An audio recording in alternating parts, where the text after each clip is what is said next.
what did it mean for Reagan to move to the high post there in the third quarter? What did that do for the offense at that point? Right. It opened up shots for us. It opened up the lane a little bit, being that Reagan was being guarded at the top of the key. And it just gave us space to, to move and get the ball, swing from side to side, and it allowed us to, attack. Reagan, was that kind of the only open spot in that zone for a post player?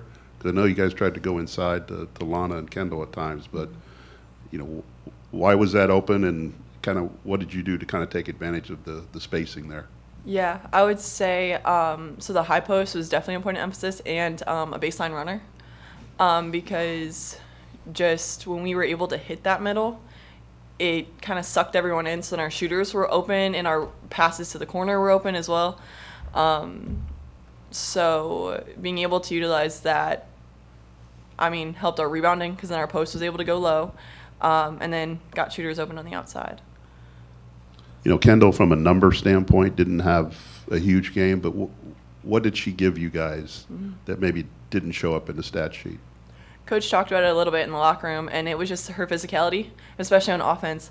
Her crashing as hard as she did opened up the lane for me to dive. I know Amaya dove a couple times. Ella got a couple offensive boards. So we were just able to crash harder on offense because she drew so much attention. Des, are you just now a rebounding machine with She's a magnet. She is. I try to help Reagan out from time to time, make her job easy, give her some little off days. But Des, what were the challenges of facing that offense, the way they run it? It's unique. You're probably not going to see that again the rest of the year, but just what were the challenges facing you guys? I would say just the pressure, kind of. Just, denying the high post, kind of making us swing the ball from side to side, making us attack the gaps kind of thing. Just always making us move kind of thing, not allowing us to stay stagnant, just allowing us to think the game out, while we play. Do you feel like you guys did a better job of at least challenging some of their threes there in the second half? Yeah, definitely. Coming out in the second half, we went over screens and we switched it. We went to red, which is a switch kind of thing. So, yeah, we definitely got into them more, not allowing them, to get the shots off.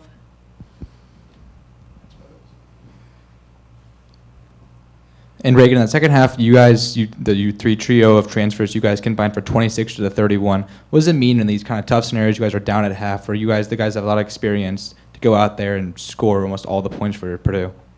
I would say it's just that extra fight, that extra want to.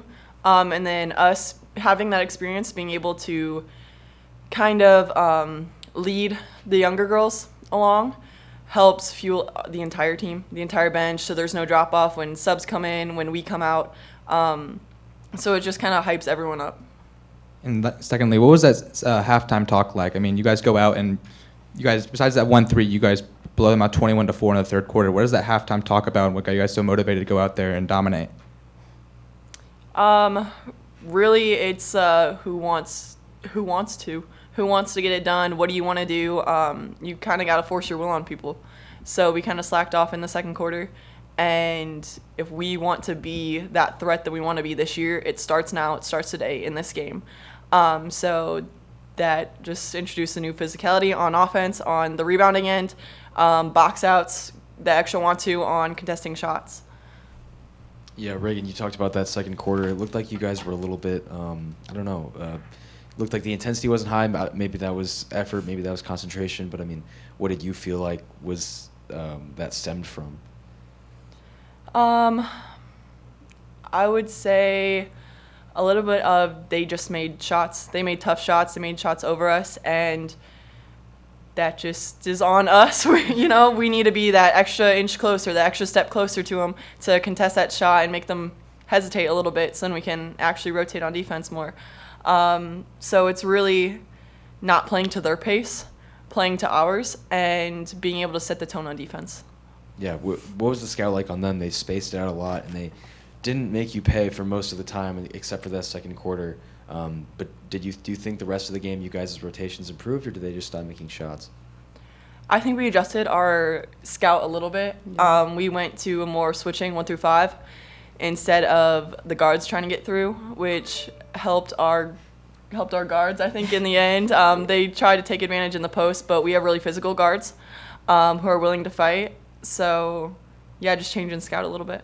And then just getting into that different lineup in the second half, how much did that help you guys' pace? You guys seem to be playing a lot faster and got the turnovers too, which helped. Destiny, go ahead. Sorry. I got it. I mean, getting to the different lineup, we just brought in, you know, a couple more athletic people. It allowed us to, you know, get steals, rotate more, you know, like we say, contest the shots with high hands, get into them more kind of thing. And then that got our offense flowing throughout the end of the game kind of thing as we got those steals and made plays. Destiny, what does a second half defensive performance like you guys put on in that second half do for your confidence level on that side of the ball as you guys open conference play this weekend? You have a couple of tough games back to back. Right. It just increases our confidence, you know, as we make those winning plays, you know, get those steals. It allows us to go in transition to make the easy plays, as you say. Like, you know, we don't have to come down, set up a play kind of thing. You know, we could push it in transition, get our shooters wide open shots kind of thing. But, yeah, that's what the steals allow us to do. Thanks, ladies. Thank you.